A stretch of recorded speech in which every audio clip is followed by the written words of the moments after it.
नमस्कार दोस्तों। मेरा नाम गाजी है और मैं एक ऑफिस में काम करता हूँ। मेरी हाइट 5 फुट 10 इंच है। दिखने में भी मैं ठीक ठाक हूँ। यह कहानी मेरी और मेरे छोटे मालिक की बीवी की है।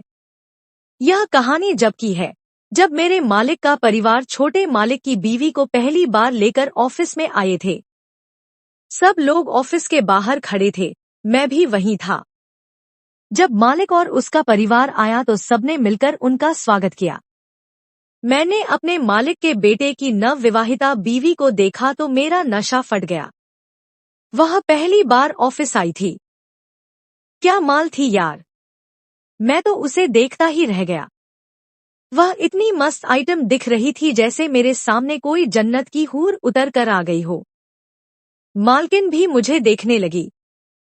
फिर अचानक से मेरे पास आई और मुझसे हाथ मिलाने लगी। जैसे ही मैंने उससे हाथ मिलाया, मेरे अंदर का शैतान जाग उठा। फिर सब अंदर आ गए। मैं भी पीछे पीछे अंदर आ गया। वह भी बार बार पीछे मुड़कर मुझे ऐसे देख रही थी। फिर सब पूजा वाली जगह पर इकट्ठे हो गए। मैं अभी भी अपने बॉस की बीवी को ही देख रहा था। वह भी मुझे नोटिस कर रही थी। कुछ देर बाद पूजा समाप्त हो गई थी और बॉस काम देखने लगे थे। उनकी बीवी को मालूम था कि अब यह काम का सिलसिला काफी देर तक चलने वाला है। थोड़ी देर बाद वह मेरे पास आई। मैं डर गया। वह मेरे करीब आकर बोली, बाथरूम कहाँ है? मैं बोला, आए मैम, मैं आपको बता देता हूँ। वह मेरे पीछे पीछे आने लगी और मैं उन्हें क्लाइंट वाले बाथरूम में ले गया। वह बाथरूम के अंदर चली गई और मैं बाहर ही खड़ा रहा।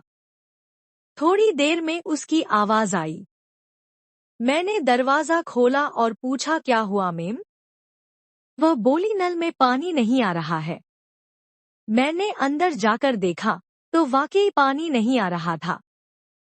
फिर मैंने नीचे देखा तो पानी नीचे से बंद था। मैंने नीचे से पानी खोल दिया तो नल में पानी आने लगा। जैसे ही मैं उधर से उठने लगा तो मेरा सिर नल में लग गया। वह बोली, अरे संभल कर, क्या हुआ दिखाओ मुझे। वह मेरा सिर झुका कर देखने लगी और इसी वजह से मेरा सर उसकी छाती में लगने लगा। फिर वह एकदम से पीछे को हो गई और नीचे होकर मेरे नीचे की ओर देखने लगी। उसी वक्त वह मुस्कुराने लगी। मेरे मुंह के स्पर्श से झंझना उठी और मानो एकदम से उसके शरीर में करंट सा लगा। उसने मेरा सिर को अपनी टांगों में दबा लिया और बोलने लगी, ऐसा मेरे साथ कभी नहीं हुआ। मेरा पति तो बस मुझे आते ही बिस्तर में लग जाता है और वह मुझे संतुष्ट भी नहीं कर पाता है। मैं भी एकदम से जानवर बन गया।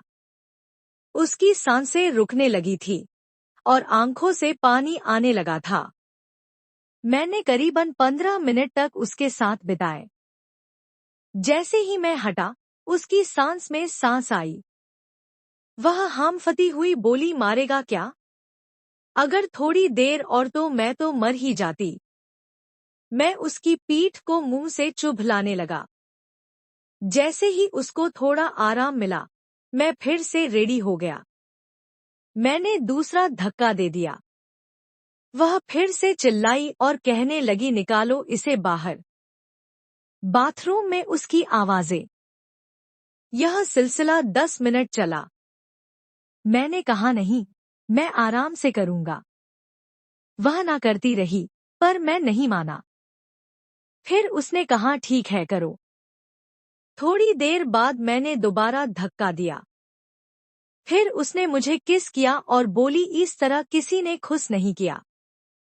मैं इसे याद रखूंगी।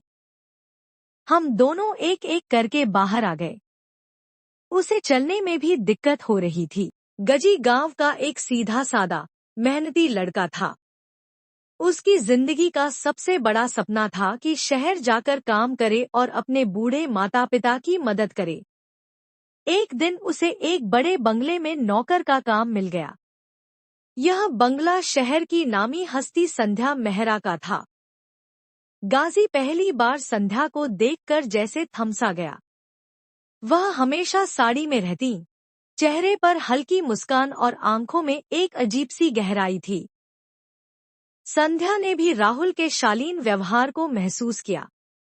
वह बाकी नौकरों की तरह चापलूसी नहीं करता था, बल्कि सम्मान से बातें करता और काम में पूरी मेहनत लगाता। गाजी सुबह सुबह बगीचे में पौधों को पानी देता, झाड़ू पोछा करता और फिर रसोई में मदद करता। संध्या कभी कभी खिड़की से उसे काम करते देखती और सोचती, आजकल के जमाने में ऐसा सच्चा लड़का मिलना मुश्किल है। एक शाम बारिश हो रही थी। गाजी गीले कपड़ों में भीगते हुए बगीचे से लौट रहा था। संध्या ने दरवाजा खोला और कहा, भीग गए हो? चलो अंदर आओ। संध्या ने गाजी को तौलिए से सुखाया और गरम अदरक वाली चाय दी। उस वक्त दोनों की आंखें कुछ पल के लिए एक दूसरे में खो गईं। यह पहला मौका था जब उनके बीच की दूरी थोड़ी कम हुई। दिन बीतते गए। संध्या को गाजी से बातें करने में सुकून मिलने लगा। वह अपनी अकेली जिंदगी के किस्से सुनाती, पति के न रहने के बाद कैसे उन्होंने सब संभाला, कैसे लोग अक्सर उनका फायदा उठाने की कोशिश करते। गाजी ध्यान से सुनता और कहता, मालकिन, आप अकेली नहीं हैं। जब तक मैं हूं, आपको किसी चीज की चिंता नहीं करनी चाहिए। उसकी सच्चाई ने संध्या के दिल में एक नरमी जगा दी।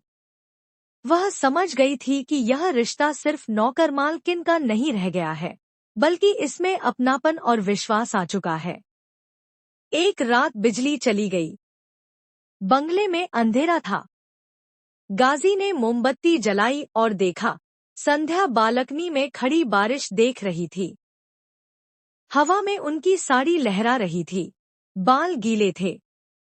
गाजी ने धीरे से कहा, बारिश आपको बहुत पसंद है ना? संध्या मुस्कुराई।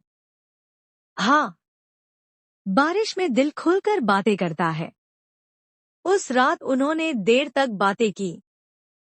हाथ अनजाने में एक दूसरे से छू गए और एक हल्की सी सिहरन दोनों के दिल में उतर गई।